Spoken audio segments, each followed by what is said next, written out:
Bijoya teller stitch চ্যানেলে আপনাকে স্বাগত।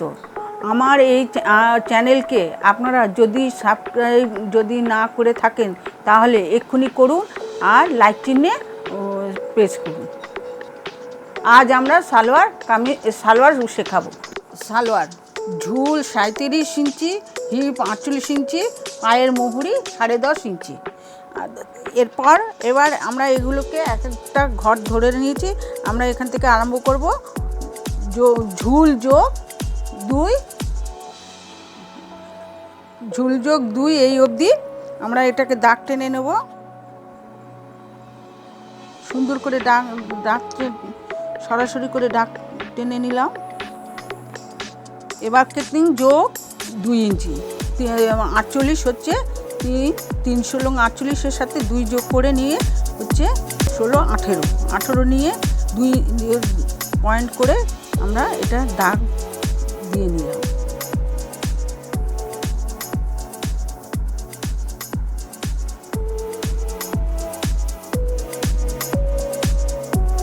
এবার এদিকেও 18 নেব, এদিকেও 18 নেব।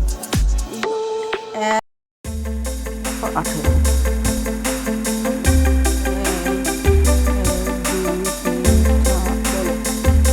আমরা 4 দিক হিপের 1/3 যোগ 2 ইঞ্চি করে নিলাম।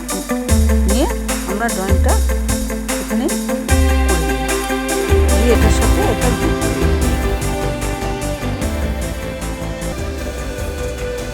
যোগ করে দেব। এবার কি হবে, এবার এইখান থেকে যা আছে তার 1.5 ইঞ্চি উপরে নেব। কত আছে এখানে? 1.5 ইঞ্চি উপরে 25-এর হাফ হচ্ছে 12.5, 13, 14, 14। এবার মুড়ি 10.5, 1 2 3 4 5 নেব। কেননা এটা ডবল ফোল্ড করে কাটতে হবে, তাই জন্য 5 ইঞ্চি নেব।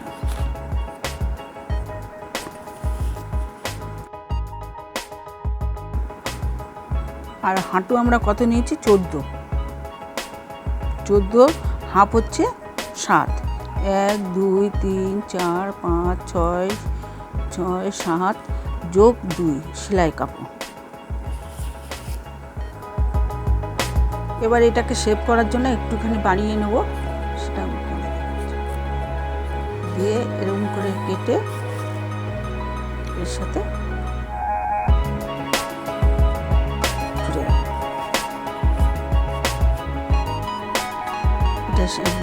মোড়ার জন্য,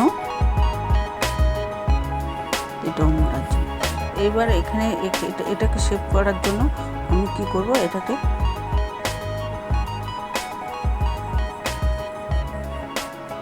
ফিটিংস সুন্দর করার জন্য এরকমভাবে আমি 1 ইঞ্চি বাড়িয়ে নেব, হিপটা যাতে সুন্দর করে সেটিং করে হতে পারে। এখান থেকে আমরা একটুখানি শেপ দিয়ে নেব। শেপ দিয়ে নিয়ে এখানেও আমরা হাঁটুটা যাতে ফিটিংস হয়,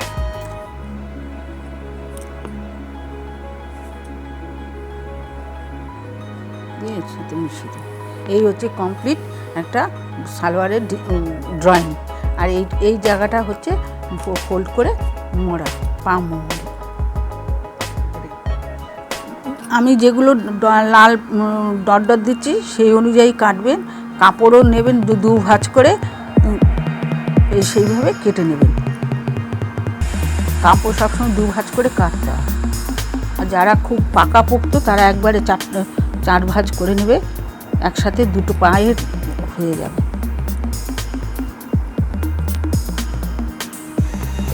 এইভাবে কাটবে।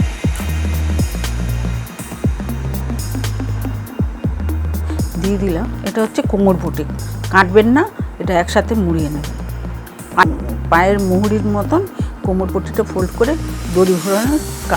দড়ি ভরার কোমর পটিটা করে নেবেন, বানিয়ে কমপ্লিট সালোয়ার। যদি আপনাদের আমার এই ভিডিও ভালো লাগে তাহলে সাবস্ক্রাইব চিহ্ন প্রেস করুন এবং লাইক চিহ্নটি প্রেস করুন।